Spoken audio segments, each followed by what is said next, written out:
Järgmine teema on kuulmine versus kuulamine.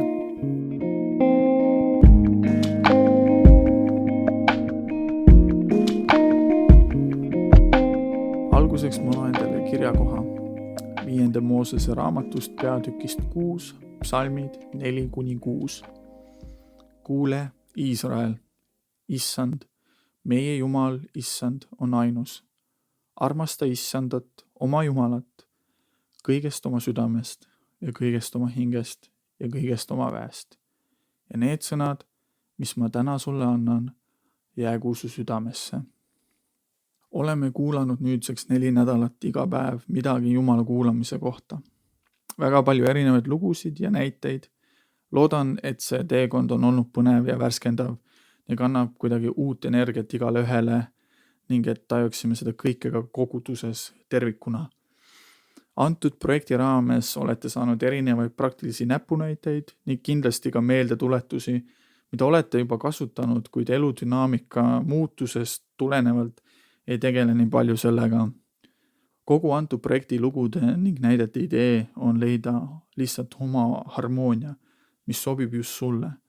Isiklik tegutsemise kombinatsioon, et me kuuleksime Jumalat võimalikult hästi. Inimesed on hästi erinevad ning varustatuse kombinatsioone on ka hästi palju. Ma usun siiralt, et Jumalal on meile igale ühele eluline ülesanne, mida me oleme loodud täitma siin maailmas. Elu tundub vastasel juhul liiga tuim ja mõttetu, et lihtsalt oleleda ja vaevelda, kui sellel pole suuremat eesmärki. Kogujate raamatu sisu saab vägagi reaalseks sellisel juhul ning elu võibki vaadata kui tühisuste tühisust, mis üks hetk on ning siis enam ei ole. Selleks, et seda missiooni välja elada, peaks Jumalalt juhiseid ka saama, eks, ning vastavalt juhistele tegutsema ka.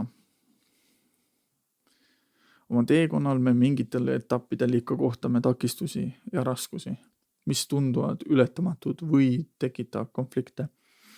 Me elame katkises maailmas, kus me peame kuidagi hakkama saama. Suur eelis ning lootus on see, et me teame Jumalat, kellega me saame rääkida oma elust. Ta annab meile õigel hetkel tarkust, jõudu ning lootust, et edasi minna, kuhuni meie jalg pole varem veel ulatunud.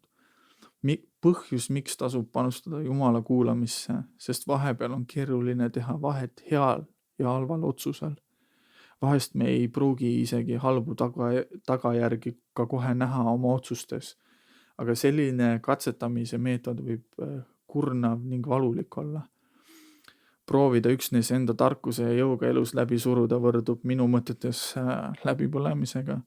Nii nagu keha vajab toitu, vajab ka vaim toitu ning ainukene eluterve allikas, mida mina isiklikult tean, on Jeesus, Püha Vaim ning Jumal, ainukene kolmainsus. Nii nagu keha vajab toitu, vajab ka vaim toitu ning ainukene eluterve allikas, mida mina tean, on Jeesus, Püha Vaim ning Jumal.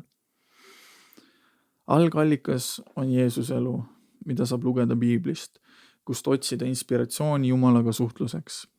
Kõik, mida eelnevalt on räägitud, on mõned meeldetuletused ning mõtted kõigile kui ka minule iseendale, et tuletada meelde allikat, kuhu alati tagasi tulla.